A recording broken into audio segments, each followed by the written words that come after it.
In this video, I'm going to look at the situation where a function or the graph of a function will have a hole. So if you want to answer the question, why does my graph have a hole? Typically this occurs when you have a rational function or a function that appears to be a rational function. Okay? That's the look of a rational function. So in other words, it's a numerator is a polynomial, the denominator is a polynomial, denominator cannot be 0. Okay, there's your formal definition. You can pause the video to look at it in more detail, but I'm just going to go to the type that I'm talking about. First I want to remind you that when you are graphing a rational function, you always want to make sure that it's simplified, okay, reduced. Any factors in common you want to go through and factor the numerator and denominator in if you can, and go ahead and simplify. Now in this case, we're going to look at this function here. F of x is equal to x squared minus 25 over x minus 5. So x squared minus 25 over x minus 5. Now I'm going to look at the graph of this via a calculator without doing any simplification so you can see what I'm talking about here. So if I don't simplify this and I just go ahead and go to the calculator here in the y equals, and I've already entered the function x squared minus 25 over x minus 5, and I hit graph, and it appears we have a straight line. Okay, and if we're using rational functions, we expect certain loops and so forth. We don't expect a straight line. Now if I go to the table, so hit the second key here and then the table, notice that when x is equal to 5, over here in the right column here, the y value, it says error. Okay, that usually tells you that the function is not defined at that particular point. Okay, but anyway, we saw the graph on the calculator.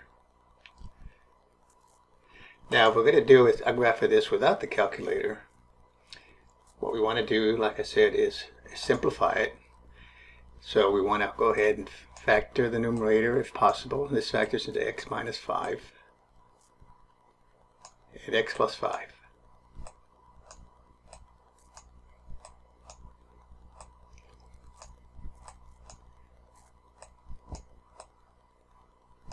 Okay.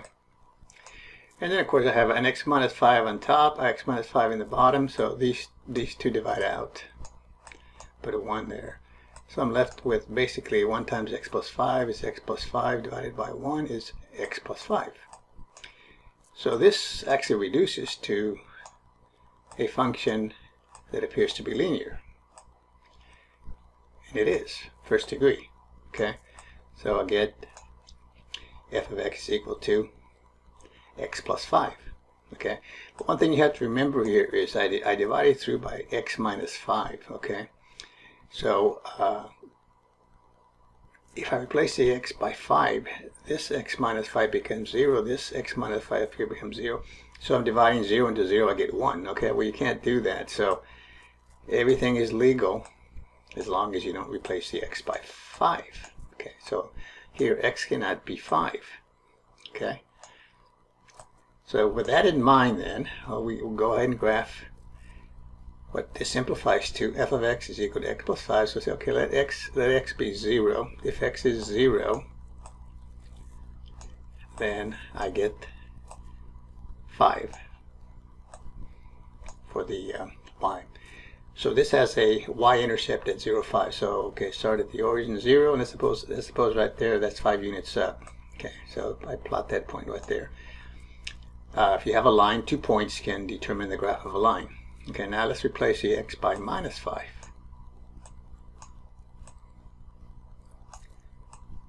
Now you can use other points, but I'm just using the intercepts here. So if I put a minus 5 where the x is, this gives me 0.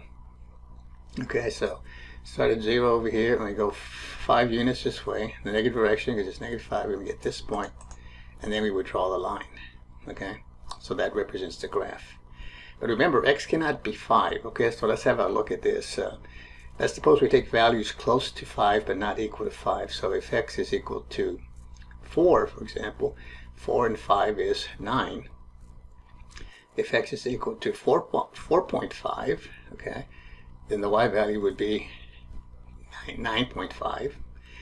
If x is equal to 4.9, then the value of the y would be 9.9. So you can see as I get close, if I get close to 5 but not quite 5, the value of the function is approaching 10. Okay, so if I go say 5 units this way, so let's suppose this is 5 units here,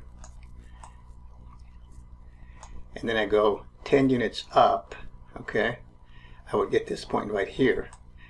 But since the function is not defined at x equals 5, I would put a open circle, okay, which is a point deleted. Okay, so basically what I'm saying here, you would have a graph of a line with a hole, or what we say is a deleted point. Okay, so typically this is going to happen when you have a rational expression or something that appears to be a rational expression, and by that I mean it has a polynomial on top, a polynomial in the bottom, and then if you simplify it, you have factors in common. That's when you're going to have a hole. So if you have two factors on top common to two factors in the bottom, then you're going to have two holes. Okay, and then depending on the degrees here of the numerator and the denominator, then you could have, say, something that looks like a parabola. It might have one hole or two holes, and so forth. Okay, so again, this is just what you would do if you have a function with this situation. Okay, so again, if you have just a regular function, rational function, like I said, reduce it. Okay, simplify it. If you have factors in common, that's when you're going to have a hole. Okay, you might have two holes if you have two factors that are common, two in the numerator, two in the bottom. Okay,